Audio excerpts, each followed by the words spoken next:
Welcome everyone to another TruthDeficit.com video, and we're just gonna go jump right in with the three top posts from this week. They were pretty popular, so this is the ones I'm gonna cover. We'll start with living in a world where your appliances spy on you, and this is just part of the Internet of Things we've been writing about lately and in the past. And also, you may have seen something this week about baby monitors being hacked and couples and babies being woken up by strange voices. Anything that has an IP address, anything that is wireless, it can be hacked. And it's something that is becoming more and more prevalent in today's society because more and more of our, let's see right here, televisions, cable boxes, dishwashers, clothes dryers, toasters, clock radios, remote controls, lights, your heating and air conditioning, security alarms, insulin pumps and pacemakers actually inside your body, smartphones, your tablets and computers, of course, we know about. All of these things can be hacked, which means data can be stolen, you could be spied upon, your life could be made miserable, basically. Last spring, Wired reported that CIA Director David Petraeus could hardly wait to spy on people. And here's what he said: a future where everything is technologically connected to everything else. Here's what he said: items of interest will be located, identified, and monitored, and remotely controlled through technology such as radio frequency identification, sensor networks, tiny embedded servers, and energy harvesters, all connected to the next generation internet using abundant, low cost, and high power computing. The latter now going to cloud computing, in many areas greater and greater supercomputing, and ultimately heading to quantum computing. Petraeus allowed that these household spy devices change our notions of secrecy and prompt a rethink of our notions of identity and secrecy, all of which is true, if convenient, for a CIA director. And he's no longer CIA director because he was spied upon and caught with a mistress, which may or may not have been a setup. Regardless, he fell victim to himself. Um, this article goes on to say we're living in an area of big data, and MIT Technology Review posed the question: has big data made anonymity impossible? And the answer to that is pretty much yes. If you're going to use a computer, if you're going to use the internet, if you're going to buy new appliances, pretty much your identity is out there somewhere. What you're doing is being tracked by someone. You may or may not fear it, and you don't have to believe in conspiracy theories or somebody's out to get you for it to be true. It's been shown over and over to be true. So we're just trying to bring that to light, something that you should be aware of. These new appliances and the Internet of Things, which we've written about before. Also, we had this article by the CIA Director Petraeus once before also. So you can look that up on truthdeficit.com. All right, so moving on. These next two were really big. Psychiatrists now say nonconformity is a mental illness. Indeed, psychiatry is becoming a bigger and bigger preferred method to control the population, take away rights.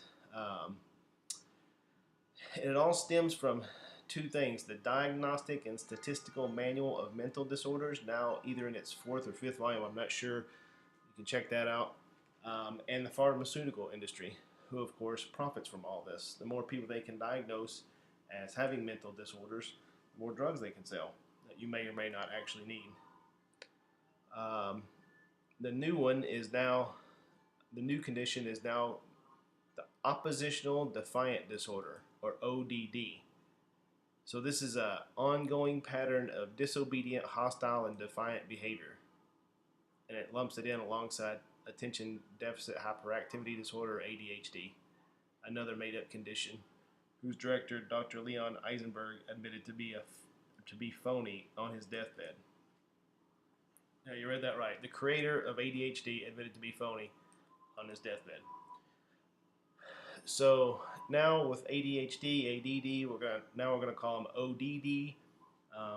It's also a way to control people who don't like what's going on with the government or political um, uh, issues. The federal government has already tried to declare those who oppose its tyrannical policies or simply who question them as having political paranoia, a type of mental illness. And here we have it. Characterizing nonconformity as mental illness is a hallmark of totalitarian governments. Indeed, it is. A 2002 analysis and commentary on the abuse of psychiatry in both the Soviet Union and China that was published in the Journal of the American Academy of Psychiatry and Law. So you can look that up. Um, it's been proven over and over again. Psychiatry is a great way to control the population. The next article leads right into that. Psychiatrists are the new federal gun and control agents and thought police. So the Obama administration has a new partner in crime with the American Psychiatric Association, who used the diagnostic manual, the DSM, fifth edition. There it is, 5th edition. And it even makes a pathology out of simple and normal behaviors such as grieving for the loss of a loved one. Political paranoia is a mental illness, like we said a second ago. Subsequently, this is just another backdoor method to disarm citizens who would oppose the abject tyranny being imposed upon America. Sure, so if they can label someone as having ODD or just about anything else, grieving, you're mentally ill, so your gun needs to be confiscated. You can't, your gun rights are taken away. Your ability to just make medical decisions about for yourself taken away. Basically, you can be imprisoned into mental health hospitals if they want to get rid of you. And if you think that this is a conspiracy theory, where is it at? Right down here. Let me see where it's at. A well-established point that all 19 genocides in the 20th century were preceded by gun confiscation. And I bet if you went back and looked, just like in the Soviet Union, it's a well-established fact that they used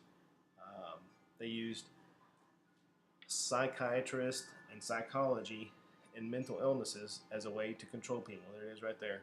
This is the new Soviet-style political schizophrenia. Normal anxiety, bad eating habits. Anyway, this is all just ridiculous stuff you need to be aware of.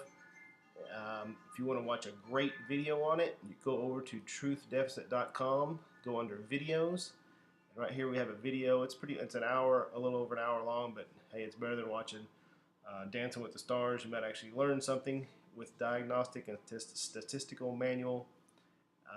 Tells you all about the scam that is psychiatry and the DSM.